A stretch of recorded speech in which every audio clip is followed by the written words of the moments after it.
Hello guys. അപ്പോൾ good morning. അപ്പോൾ ഇന്നാണെങ്കിൽ നമ്മൾ നേരത്തെ എണീറ്റിട്ടുണ്ട് കേട്ടോ. അപ്പോൾ നമ്മൾ ചുമ്മാ ജിമ്മിലും കാര്യങ്ങളൊക്കെ കാലത്ത് പോകാമെന്ന് വെച്ച്. അപ്പോൾ കാലത്താണെങ്കിൽ ഈ സമയത്ത് ആകെ ഒരാളെ നമ്മളവിടെ എണീറ്റിട്ടുണ്ടാവുള്ളൂ. അത് വേറെ ആരുമല്ല, നമ്മുടെ സ്വന്തം റിച്ചി. അപ്പോൾ റിച്ചിൻ്റെ അടുത്ത് കുറച്ച് വർത്താനൊക്കെ പറഞ്ഞിട്ട് പോകാമെന്ന് വെച്ച്. അങ്ങനെ ജിമ്മിൽ പോണേക്കാൻ മുമ്പ് എന്തെങ്കിലുമൊക്കെ കഴിക്കണ്ടേ. അപ്പോൾ നമ്മൾ രണ്ട് പഴമൊക്കെ കഴിച്ച് ടവലൊക്കെ എടുത്ത് നമ്മുടെ വണ്ടി കൊടുത്ത് നമ്മൾ ജിമ്മിൽ പോകണം ഗൈസ്. എല്ലാ ജിമ്മിൻ്റെ പോലെ നമ്മുടെ ജിമ്മിൽ സ്റ്റെപ്പ് കയറി മേലെ പോകണം. അപ്പോൾ ജിമ്മൊക്കെ കയറി ഗുഡ് മോർണിംഗ് ഒക്കെ പറഞ്ഞ് അപ്പോൾ ഗൈസ് നമുക്കാണെങ്കിൽ ഇന്ന് ബാക്കാണ് കേട്ടോ ട്രെയിൻ ചെയ്യേണ്ടത്. അപ്പോൾ നമ്മൾ ജിമ്മിലെത്തി കുറച്ച് നേരം നമ്മുടെ വാമ്പെല്ലാം കഴിഞ്ഞ് വർക്കൗട്ടൊക്കെ ചെയ്ത് അങ്ങനെ നൈസായിട്ട് ജിമ്മിൽ നിന്ന് ഇറങ്ങി.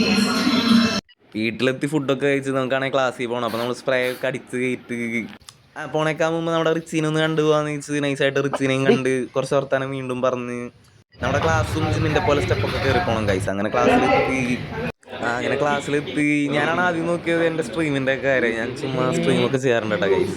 അങ്ങനെ ഞങ്ങൾക്ക് ഇന്ന് പ്രസൻറ്റേഷനും കാര്യങ്ങളൊക്കെ ഉണ്ടായിരുന്നു. അങ്ങനെ ഇറങ്ങി ഇവന്മാരാണ് റേസേഴ്സാണ് ഗൈസ്, റേസേഴ്സ്. ഇതാണ് അക്ഷയ്. അപ്പോൾ ഗൈസ് നമ്മളാണെങ്കിൽ വരണമായിരിക്കും ചുമ്മാ പള്ളിയിലൊക്കെ ഒന്ന് കയറി പ്രാർത്ഥിച്ച് ഒരു നല്ല കരിമീൻ ജ്യൂസ് ഇടാണ്ടപ്പോൾ നമ്മൾ അതും വാങ്ങി ഗൈസ്. അങ്ങനെ പിന്നെ എൻ്റെ ലൈഫിൽ ഞാൻ ആദ്യമായിട്ട് ഒരു ലോട്ടറിയും കാര്യങ്ങളൊക്കെ എടുത്ത്. അപ്പോൾ ഓക്കെ ബൈ.